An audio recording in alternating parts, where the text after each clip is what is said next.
So, Oh, you've got to be official, right? yeah, Official. Yeah.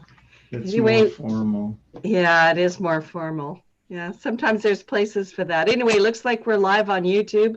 We're going to go live on the air in just a minute. And so, hello, YouTubers, all you beautiful people that jump on there right away. Okay. Gotta love Mhm. it. Gotta All right, love it, stay that's live. for sure.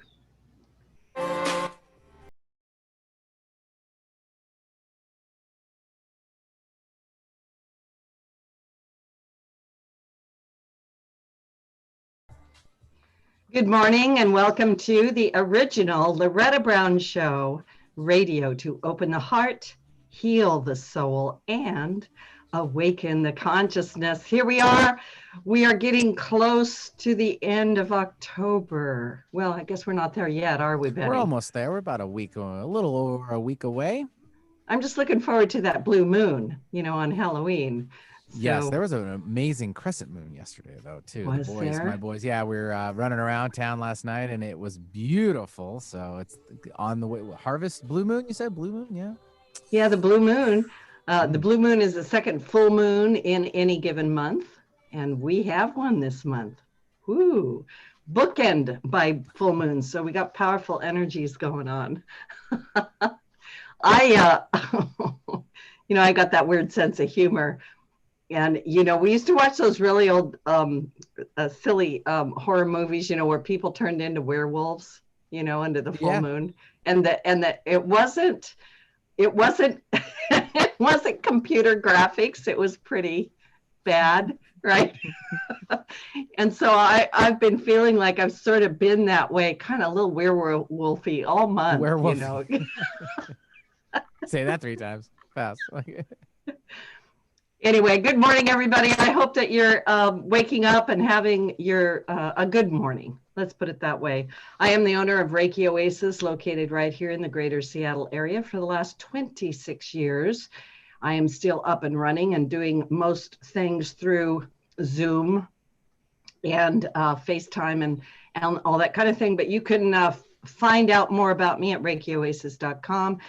Every Sunday at 11 a.m., you have the opportunity to do a Sunday meditation with Loretta.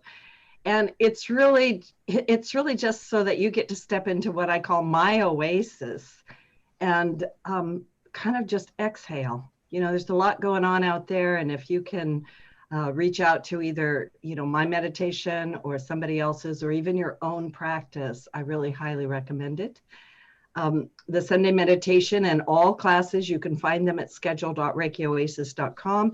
And then the day after tomorrow, which is Saturday, I do have my monthly class for women called Temple of the Divine Feminine.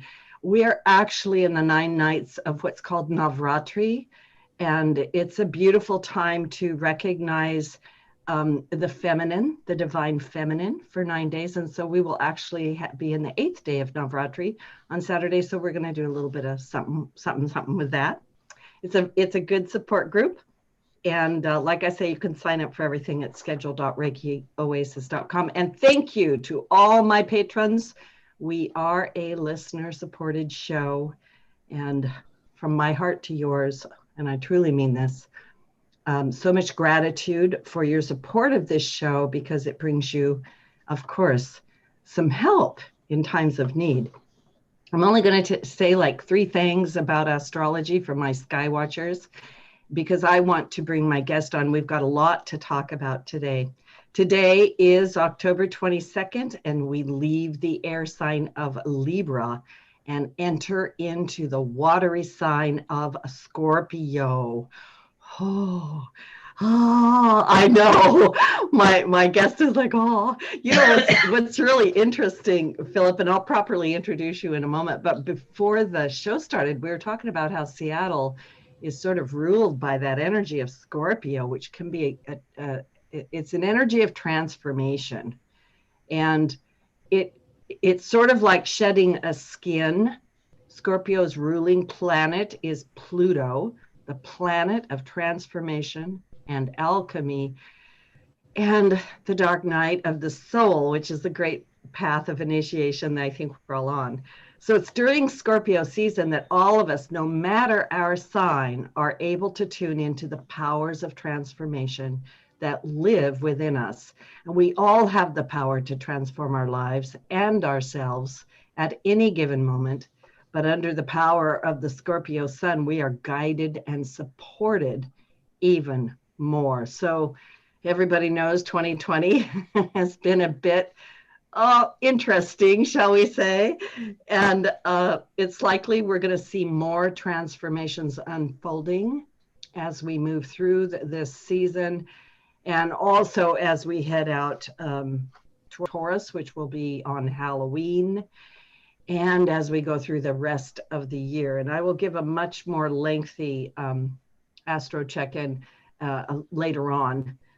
But just a little side note. We have Mercury retrograde right now and Mars is retrograde. And when planets are retrograde, they don't actually go backwards. They just look like they're going backwards in the sky. It's a time to revisit things. And we have this Mercury, the planet of communication, going retrograde all the way up till November 3rd, which is election day in the United States. So this is going to be, and you've already seen it, it's a lot of revisiting of old communication, old patterns, and it's really asking us, because it's got this powerful influence, it's saying the answers are inside you, revisit them. When you look around yourself too much on the outside, trying to find the answers out there, it can be confusing because obviously everybody's got their own opinion. So as we're going through this next couple of weeks, and also as we're preparing for massive astro events coming up through December 21st, keep yourself in that space. Find that space where you can be with your own self, catch your breath, and find your center, because I think it's super important right now. So I can't think of a better segue. My guest today is Philip Goldberg. He's a public speaker, a workshop leader, a spiritual counselor, and he's author of his new book, Spiritual Practice for Crazy Times. That's appropriate. Powerful tools to cultivate calm, clarity, and courage. Philip Goldberg has been studying the world's spiritual traditions for more than 45 years. And he's only 29. And he is the author or co-author of some 25 books published in more than a dozen languages. His book, American Veda, was named by Huffington Post and Library Journal as one of the top 10 religion books of 2010. And it was followed in 2018 by the popular biography, The Life of Yogananda. He blogs on spirituality and health, and he co-hosts the Spirit Matters podcast. And woohoo, he's on the original Loretta Brown show today. Whoa, look at that. Welcome to the show, Phil. It's so good to have you. Great to be with you. And thanks for starting us off with all that astrological update. Yeah, I believe we're greater than the stars, but when there's a lot of influences right now, and we're always trying to help people here, Phil. That's one of the reasons why I'm so excited to have you on my show. By the way, I want to start right out for you people on YouTube. Spiritual Practice for Crazy Times. Here is Phil's book. And it's packed with, I always have little tabbies because I'm that girl that studies things. But it's packed with all kinds of things that could possibly help people right now. Phil, I got to say, this book couldn't have come out at a more appropriate time. Yeah, everybody's praising me for my fabulous timing. I wish it weren't so, but in truth, I wrote the book last year, started it last spring, 2019, finished it in the winter, went to India, came back, and the pandemic hit. And we just, knew that Well, I wrote the book last year because times were crazy then, and people were worried, and people were angry, and people were overwhelmed, and people were confused, and people were neglecting their inner life and their spiritual practices. So I felt the need to write the book, and no one, of course, could have possibly have anticipated we'd be in the middle of even unsurpassingly crazy times. We knew it would be crazier when the book came out because we'd be leading up to the election. But well, there's that. but the pandemic was just, but it just makes the book. I'd like to take credit for the timing, and maybe I was tuned into something, but one of the things that I say in the book is that times can be crazy for any of us at any time. So I drew on, it's a very practical book. It's there to help people at any time, but especially when life is difficult and there's turmoil. And that can happen to any of us at any time. And so I chose perennial practices, perennial insights from all the world's traditions, but mostly from the traditions that came to us from India.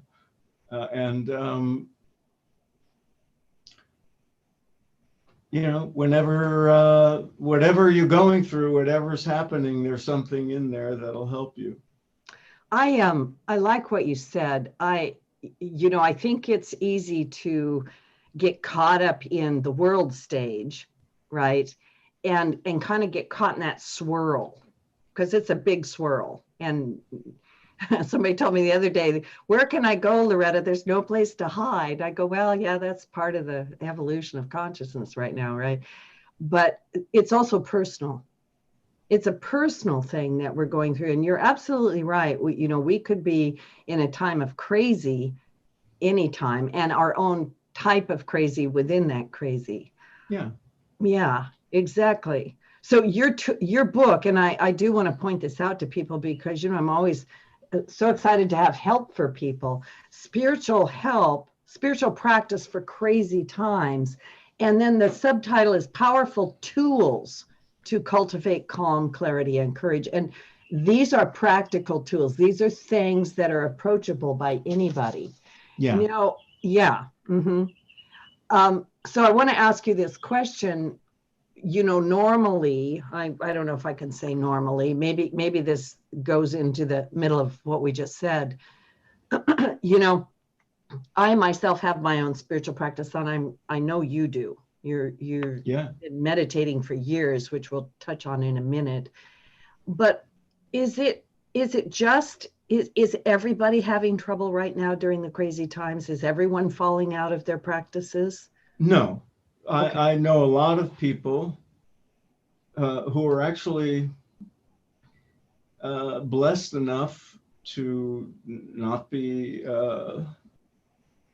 worried about or inflicted by COVID or other health issues, who have enough resources to be sustainable during the lockdown, and even doing quite well, and who are using the time of relative isolation and seclusion almost like a spiritual retreat. Right. So, and who have taken the opportunity to do more practice, to go within on a more sustained level than they usually have time to do.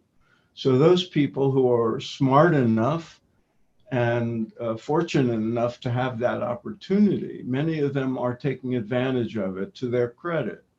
On the other hand, a lot of other people, and one of the reasons I wrote the book, a lot of people who are less committed perhaps to their path, or whose circumstances are more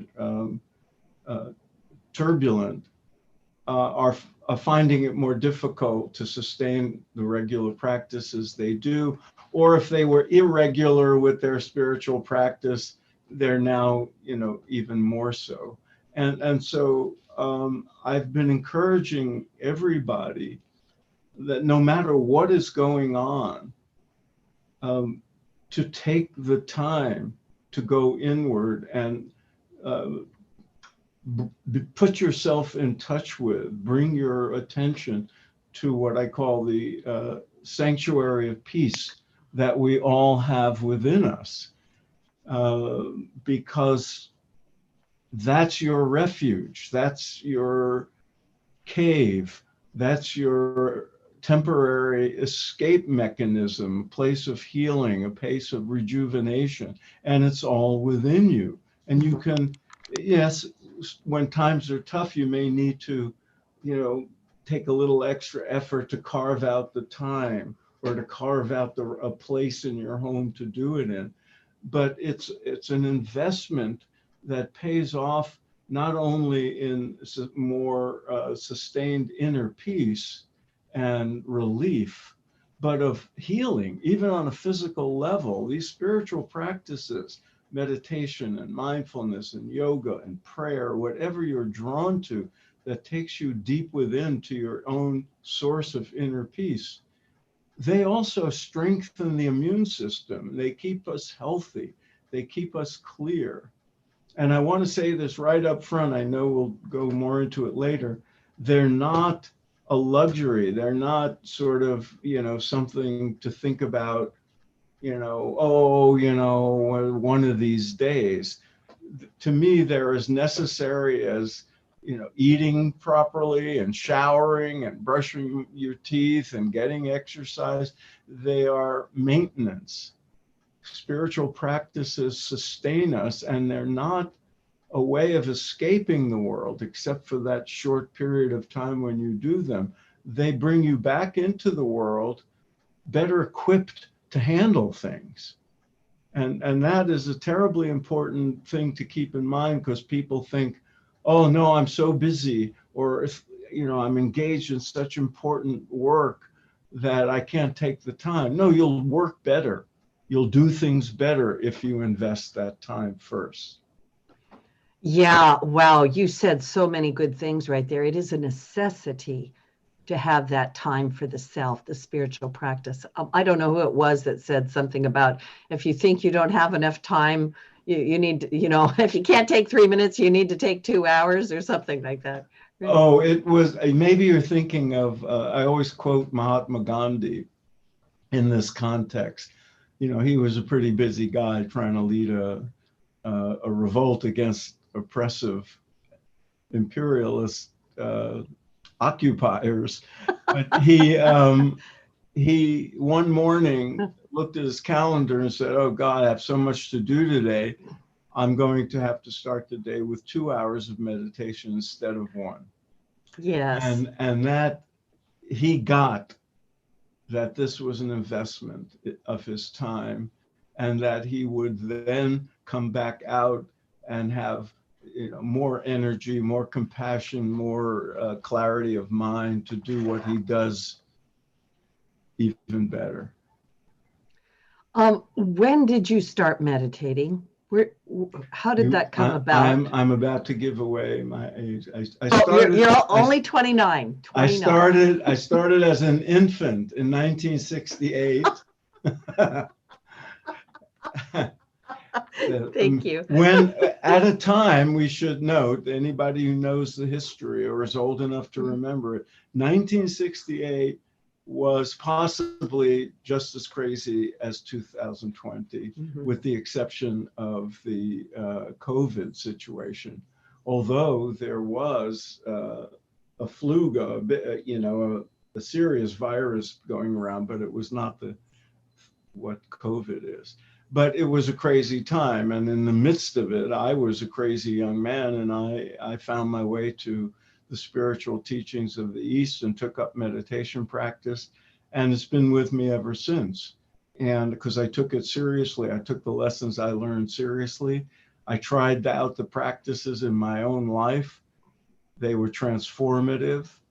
My life changed for the better. And so I learned right early on that this is now part of my life, and I'll keep it that way.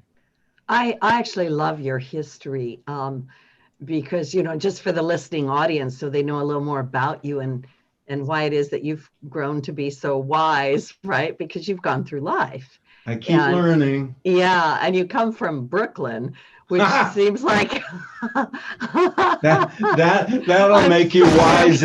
That makes you wise in yourself. Yeah, I'm giving away your secrets. I'm sorry about that, but I think well, when good. I was growing up, Brooklyn wasn't the hipster enclave it now is, but it was a melting pot of ethnic and religious and racial groups. You have different immigrant groups, and that seriously was a great education as a child.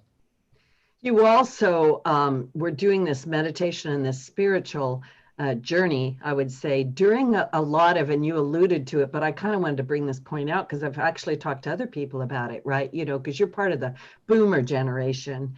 And there's all this stuff going on in the 60s and the 70s. There is, you know, there's protests, there's Woodstock, there's hippies, we're going to do it different, right? Yeah. And a lot of people and you know, moving forward for freedoms and there's an expansion of consciousness with that.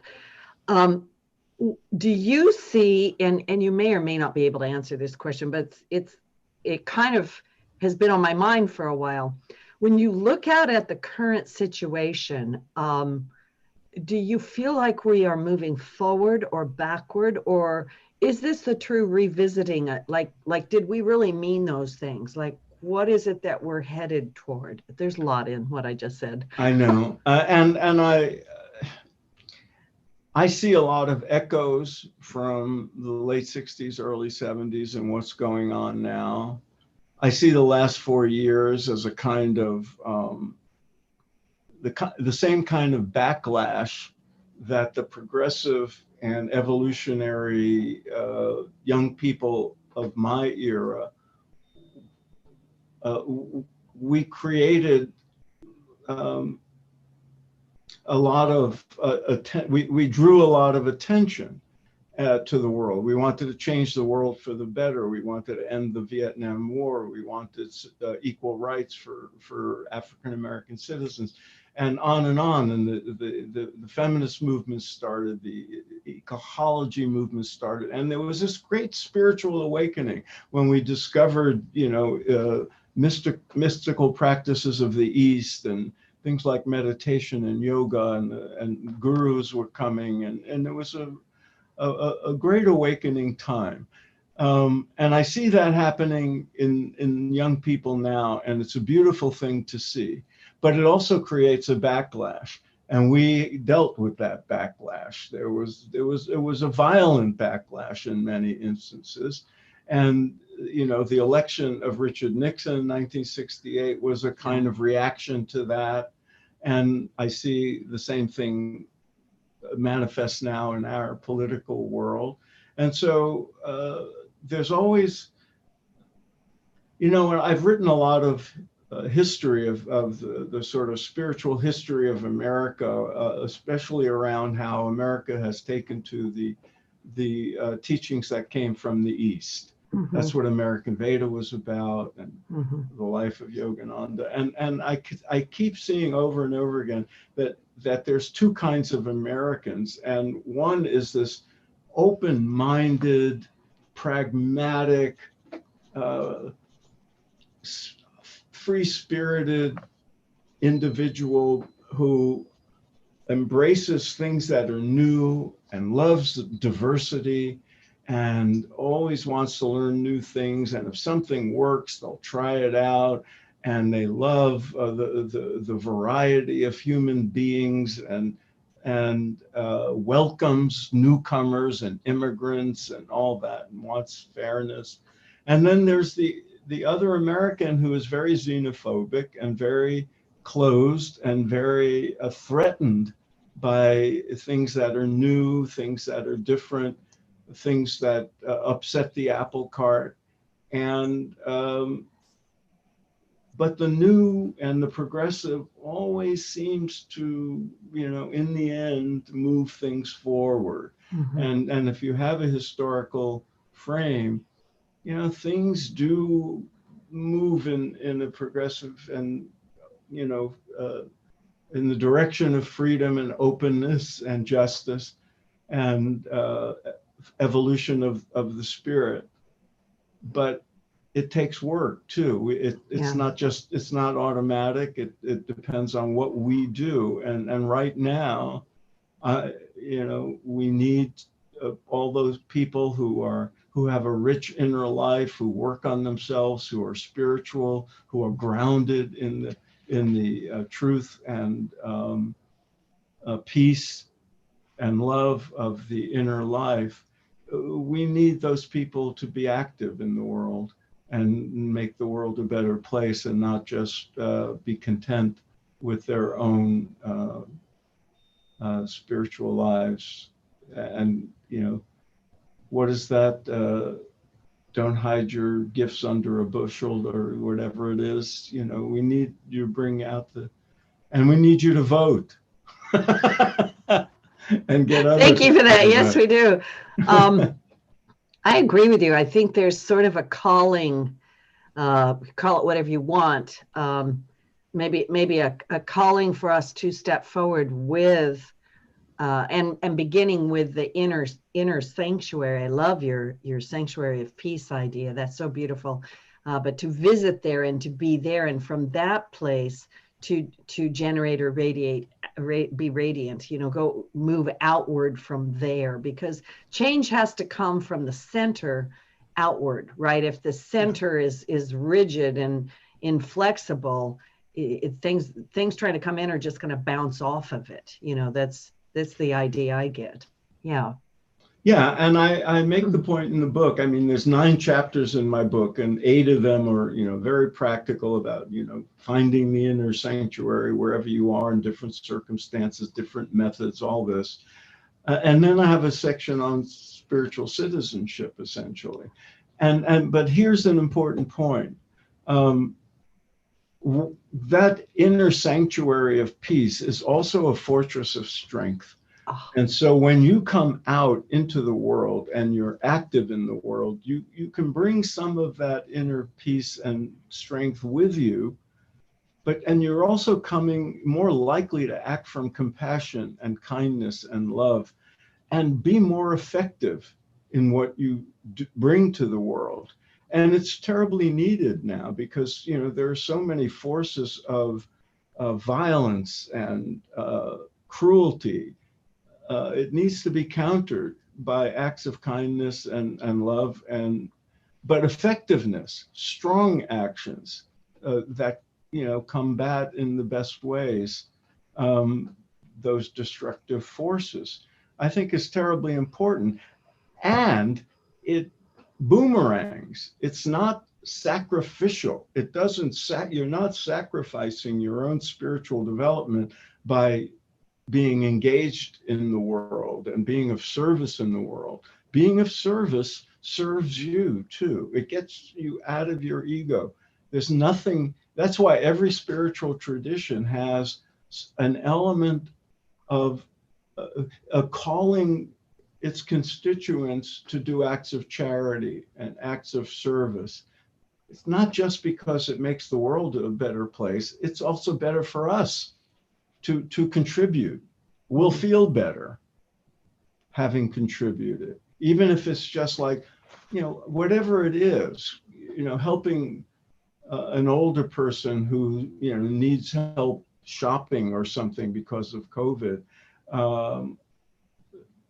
calling a loved one who may be lonely, any little thing we can do, not to mention, political engagement and work, helping people in a hospital, whatever you're called to do, we need that right now. We need people with big hearts and open minds to step out as best they can, safely, of course, and contribute. I just sent a bunch of letters to registered voters urging them to vote through one of the organizations doing that. So I sat at home and I did that, and I brought them to the post office, but at least I felt I was doing something, and it felt really good.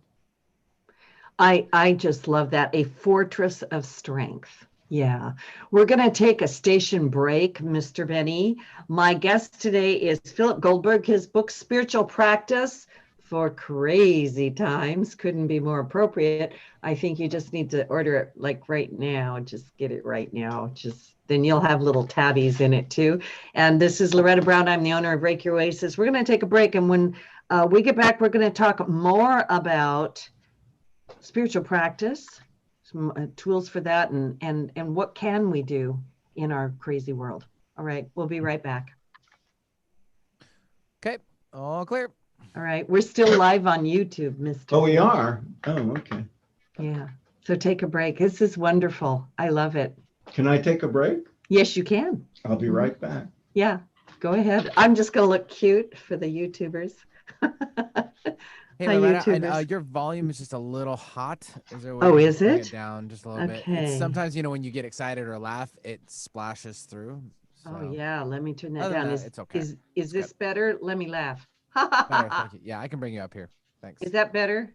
Yeah, thank you. Okay, thank you. Yeah, I remembered I turned it up for a Zoom call the other day. It's just those microphones are a little more sensitive. No problem. Thanks for letting me know. Appreciate it.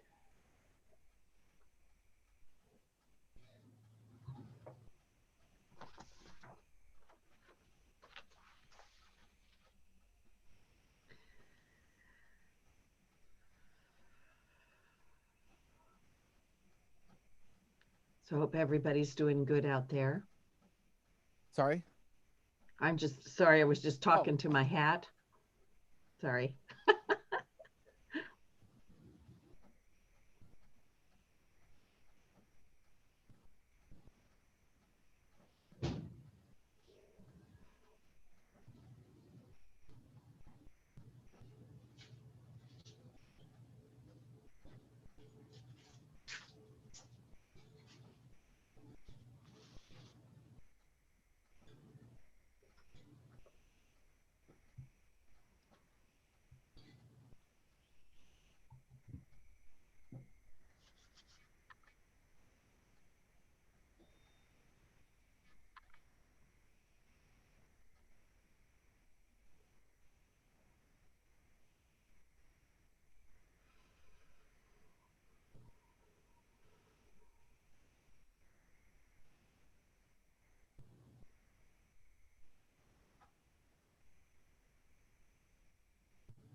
All right, I got your music rolling. Do you want to come back?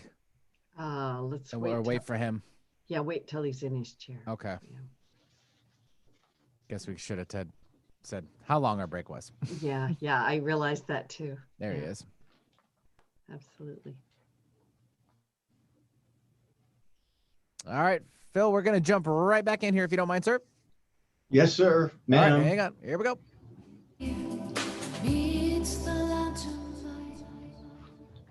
Welcome back to the original Loretta Brown Show. I am the original Loretta Brown. Well, there's a whole lot of Loretta Browns, but it's me. My guest today, Philip Goldberg, author of Spiritual Practice for Crazy Times. And we're having such a wonderful discussion about spirituality and meditation and current events, the world stage. Phil, I want to talk a little bit about anger. Because so many people, when I look out across the world and even with the people that I work with, over the last, I guess it's 8 months now, I'm trying to remember, since March, however long ago that was, we've all gotten things activated within us. And there's so much division. Like, I never actually in my life have seen such a division between people. Yeah. And a lot of it, I think, is based in fear. A lot of it is based in anger. And I had a woman the other day, and she said to me, Loretta, I feel like I'm righteously angry, right? And she says, I look out and I get angry at how terrible people are treating each other. And so my question for you, Phil, is what do we do with anger? Can that be channeled into a spiritual practice? Can it be a force for good? What do we do with it? Yeah, this is a terribly important question. I as we talked earlier, I've been meditating every day more than 50 years now. when I started my spiritual path back in the day, there was a verse from the Bhagavad Gita that spoke to me, and I said, that's what I want. And it said that the yogis have equanimity in loss and gain, defeat and victory, pain and pleasure. And I said, that's what I want. I want that inner peace no matter what's going on. Well, it didn't come miraculously. But I found there was more of it. I would still lose it. And here it is all these years later, just ask my wife, I can still get upset and everything. But spiritual practice increases your odds of retaining some inner stability and peace in the midst of it and recovering quickly. And that's a critical thing. So things make me angry. The news makes me angry. I won't go into specifics, but they do. And it's I meet a lot of spiritual people who think it's wrong, that the anger is wrong, it's bad for them, and they'll play these mental games to not feel it, and it amounts to suppression. Yeah. Or they'll ignore the world so that doesn't get them upset, and then that makes them ineffective citizens of the world and ill-informed. So how do you stay informed? How do you stay engaged and yet have some level of equanimity inside? What do you do with the anger that comes up? And I've come to realize that anger is not such a bad thing. It's not non-spiritual. Gandhi was angry. Martin Luther King was angry. Nelson Mandela was angry. And I'll bet there were times when Buddha and Jesus were angry, because Thich Nhat Hanh got angry at things in the world. If you're not angry when there's injustice and people are suffering unnecessarily, then there's something missing. But there's a difference between being out of control, crazy, angry, and poisoning your system with toxins, and having righteous indignation. And so in the book, I talk about converting feelings and physiological upheavals that can lead us not only destroy our own well-being, but precipitate bad decisions and saying things we regret, doing things that we regret. Think of road rage. Somebody cuts you off, all this, you get angry. Well, if you're not in control of that feeling, you can have a car accident, right? You can scream at the person in the passenger seat and start an argument and, make things worse. So if we can convert an eruption of anger and rage, if we can find the stability in that moment, and I have techniques for this, for interventions in the moment, for grounding ourselves, for pausing, for getting in touch quickly and immediately with our own inner peace. If we can do that, even quickly, and let it dissipate, so we think clearly and we're more in control of our minds and bodies, and have some stability inside, we can then convert justifiable anger into a constructive way of looking at things and saying, instead of I'm enraged and having a temper tantrum or a fit and screaming at the television or your child or whatever, instead of lashing out, say, this is a situation, this is wrong.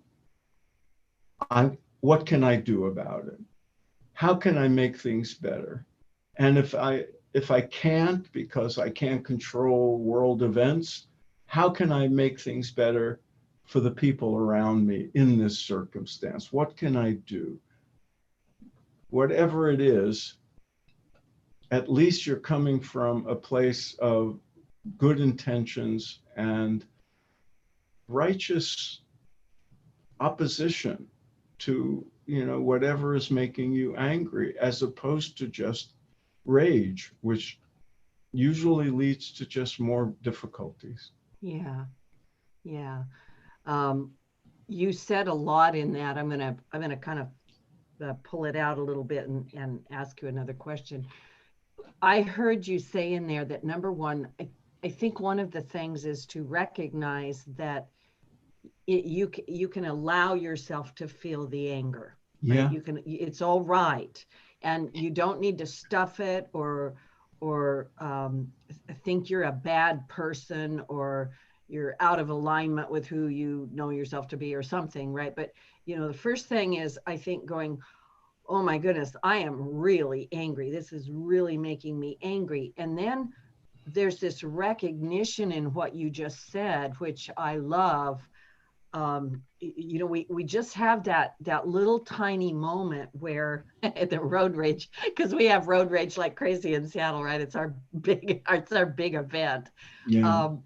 But and maybe you do it in LA too, but Oh yeah. oh yeah. People are recognizing it. But it's like, now that I know that I'm angry, I have a choice. I have maybe a split second. Am I going to take it out on the people around me? Am I going to let it take over me? And you're right. I mean, anger just begets more anger, right? Violence just begets more violence, right? So then my question becomes, do you have like a quick little tool or technique, a little piece of advice you could give people? Because right in that moment, what can they do? The key is to be aware and remember it. And that's where regular spiritual practice comes in. Just, because if you have a regular spiritual practice, then whatever goes on in the world, you're more likely to be self-aware and to say, oh, because when we're out of control, we don't even know we're out of control. We're just consumed by it. But if we have that recognition, oh my God, I'm really angry. There are studies about this. It's fascinating. There's apparently a 90-second interval where if you can just pause and feel it, just feel the emotions, the anger, whatever it happens to be, without acting on it, just feeling it, it starts to dissipate. And it usually within 90 seconds physiologically will run its course, at which point you're much more equipped to exert clarity and take charge and make proper decisions and do what you have to do what's necessary from a calmer place. So the first thing is to be aware of it and just feel it. Just let it run its course. And you can aid that practice with certain things. Like if you're feeling something, one of the things you can do is ground yourself in the present moment with your senses. Just touch something, feel something with your hands, squeeze it, clutch what, if you're in the street, clutch what's in your pocket, your keys, whatever. I know people who carry an amulet or prayer beads, and they'll hold it and their attention will go to it. And especially if it reminds them of something sacred or precious, it'll ground them in the moment. And that's very quick. You can do that. You could do it on your steering wheel if you're in the car. Just putting your attention on the physical, since something physical helps to dissipate that. And the other thing, of course, is the breath. The old cliche, take a deep breath. Well, yes, it works. And then I have ways of augmenting the usual deep breath in the book. ways to, just, all right, I'll say it right now if we have time, but if you breathe, if you take a full deep breath and extend your belly, extend your abdomen, what the yogis call belly breath, instead of just breathing in through the chest, you'll get a fuller, deeper breath, and more of the oxygen will come into the lungs. And then when you exhale further, extend the exhale, get it, all that carbon dioxide out. If you extend by about 50% the normal exhale, and then if you can, exhale fully, completely until you have to take a breath, you'll find it's calming. It's much more calming than just an ordinary breath.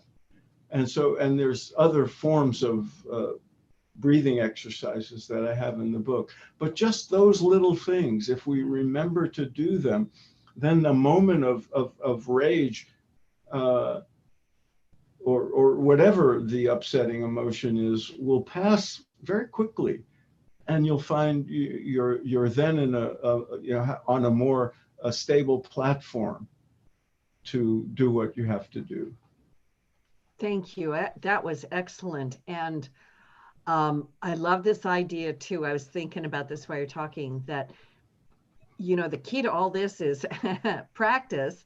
That's why they call it a spiritual practice. And there's a certain amount of, if you can quiet your mind, if you can meditate, if you can, and it doesn't have to be like a fashionable meditation, if I could put it that way, but to begin to work with that inner world of yourself, to be able to work in the outer world. It brings me to this question: what is the spiritual two-step? And are you alluding to that? We already did, yes. When we talked before about, citizenship and being engaged in the world, the spiritual two-step is it's a term I gave to an eternal principle that goes way back into the literature of all the great spiritual traditions. First, go within. As Jesus said, seek ye first the kingdom of heaven. Kingdom of heaven within. And the Bhagavad Gita says, establish in yoga, establish yourself in that inner awareness of unity that is the definition of yoga, and then perform action. So it's going within and bringing out the hidden inner treasures of peace and love and calmness and compassion, and that we have within us in that sanctuary. That is our essence. And then come back out into the world and bring those gifts outward into whatever you do, your family life, your professional life, your life as in your neighborhood, in your community, in your as a citizen, whatever it is. Going within and then coming out is a pattern of life that is indispensable, I think, to living a fuller, richer spiritual life and a more successful and fulfilled life in the outer world. I'm thinking, when you're talking about, the reflection quality, the law of reflection, as within, so without, as above, so below. And a lot of people share with me that they feel, they're working their job and their heart wants to, they always say, we want to do what you do, Loretta. I'm like, no, you don't want to do what I do. you believe me. Everybody envies everybody else. Like you're living your life path. And I go, but you need to find your life path. And this balancing between what I call the mundane world and the spiritual world. What does it take to be spiritual in today's world? And what advice can you give people that are perhaps just thinking, listening, going, wow, maybe I could do some meditation, or maybe I could get back into it, or maybe I should read Phil's books and find Well, some yes, tools. there is that. Yeah. And the answer to a lot of those questions, I put in the book, my answer to it. We already are spiritual. Anybody asking the question, how can I, be more spiritual? How can I improve my spiritual life, is already doing it just by asking the question. It shows you understand that to be a priority. You understand that to be an important feature of life. Not everybody does. Most people are out there caught up in the outer world thinking, by doing this and doing that and having this, they'll be happier. I mean, this is the eternal teaching of all the spiritual traditions. It's not out there. It's within us. That's where the treasures are. That's where the unchanging, stability and peace is, and the essential qualities that we want in our lives. But we are also engaged in the world. So if we have deep, effective spiritual practices of the kind I try to convey in my book, we will be more likely to bring those qualities out into our jobs, our family life, whatever it is. And this is an important one, because like you, I get people asking for advice about, circumstances of their lives. By having a deep inner life, by having effective meditative practices, you're more likely to be in tune with your own best, what you need and what's going to work for you. You'll make better decisions. You'll have more insight. Your intuition will be activated. And that's, to me, a very important, almost secondary benefit of spiritual life. Your outer life will start to seem a little different for you, and you'll maybe be more attuned to making the right decisions for yourself, whether it's about relationships or your work or, whatever it might be. Being attuned to that sort of GPS within us, that I call an SPS, spiritual positioning system, will be activated. And when you have a deep meditation, you meditate for 15 minutes, 20 minutes, whatever it is, your mind is clear, you come out, the thoughts that arise, the feelings that arise are more likely to be in tune with what's right for you. In tune. I like that. In tune. You said something earlier. You said the word aware. And I was thinking when you were talking about awareness. And there is something about that coming into the center and, like you said, getting more in tune with yourself, that when you come back out, I think it leads you to knowing your place in the world. Yeah. Yeah. The term in Sanskrit is dharma. And dharma is an interesting term. There's no English equivalent, but it's often translated as it's your duty, and that's just one thing. But it's that which upholds the goodness and purity and sanctity of the world. And so being in tune with your inner nature sort of makes it easy for you to discern what is your dharma, what are you being called to do, what is right for you, and your family, what should I do that's best for the people I love. You become more in tune with that because your essential self is being brought to the fore instead of the illusory stuff we get caught up in. Yeah. So we're down to about 30 seconds. This is Loretta Brown. My guest today, Philip Goldberg, his new book, Spiritual Practice for Crazy Times. He's written a whole bunch of other great books. Philip, where do they find you very quickly? philipgoldberg.com is the easiest and fastest. I'm online. Go to my, listen to my podcast. It's free. There's a couple of hundred interviews with brilliant, wise spiritual leaders.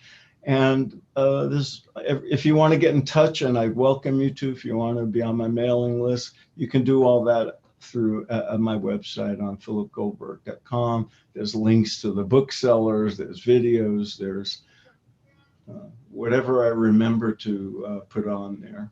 Thank you. Thank you so much. Thanks for coming and blessing my show and all my listeners. And to everybody out there, be good, be careful. It's Scorpio season. Love to you all. Be kind. Thank you. Thanks Bye for now. having me. Bye. All right. All clear, you two. Nice job. Thank you, Phil. That was awesome. That was Thank great. you.